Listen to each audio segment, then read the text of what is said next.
para siya may tono magsalita. Yung tawaran namin, kasi sabi niya, hala, tumakbo na si Blanco. Para taga inaabangan niya, di ba? Kasi tabang-taba naman kasi si Blanco, tapos makita mo, katakbo, sa gusto ay. Oo, ay, siya! Pisali? Ay, kado yun. Uy, tigas na kayo ng mga laman nun, siksik. Ano ko Bilad nga dyan, oh. ma-imagine nun? Talagang malaking tao talaga siya. Malaking- Hindi ino yung... Tabang-taba talaga na. Hindi Taba naman siya na tumama talaga. sa alis. Ganun pa din siya kataba, no? Ganun kabilad, oh. Oo, siguro hindi binini. Go, Blanco!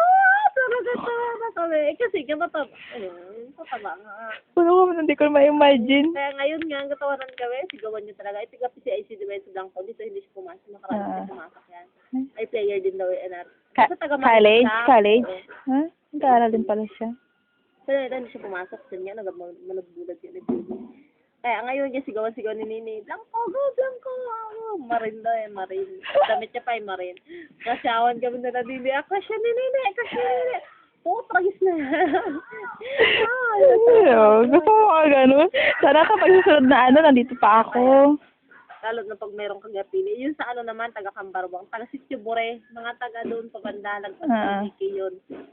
Dami, mga Andrada sa ulo. Marami ng mga cute, pero kami gabad sa gana. Kabayo, seahorse, yung mga ganun ng buhok.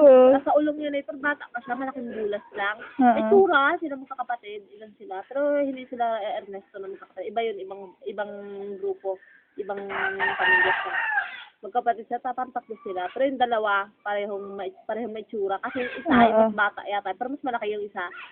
Ganun ang buhok, ay tawag namin seahorse. Yung kalbo siya dito, makapal na ganyan dito, kulutin. Siyempre, pag yun, umuspong is makapal siya tingnan. Parang alam mo yung sa mga sa TV na pag yung ganyan dito. Oo, nakita yun. Seahorse na naman. Hala, ang seahorse! Ang galing! Go, idol! Adela lang din, mga ganon. Adela lang. May laban? May laban na ibang open league yun eh. Yun nga, ang nanalo ng champion sa junior ay taga-Borot. Yun sila Pipoy. Fans kami. Insan ko sigaw, Insan, go! Si Pipoy, tununggan niya sa akin. Close kami. Mga gago. Pero pagkaturoan kami, San? Uy! Kakahiyaan din kami dalawa. Ay, naligawan niyo na niligawan niyo si Pusel. Uy! Ilang taon na ba yun? Si Pipoy, 19 na. Bagulan? Hindi nga makag-graduate. Pero ngayon, 19? Si Pusel. Ay, naligawan niya nung 15 pa lang. Pwede na rin. Yung nakaraang pa lang. Gago. Tawa ako ng tawa. Ay, mga girlfriend niya, may mga high school. Tapos dami-dami siyang girlfriend. Kasi nga, hindi po madala. Sikat din sa kanila, magaling basketball. Pero hindi siya naglaro nung kasi nga, gusto nga na mga guro dahil palaruin siya. Dayain na lang baga. Di ba gawain naman nila yun nun?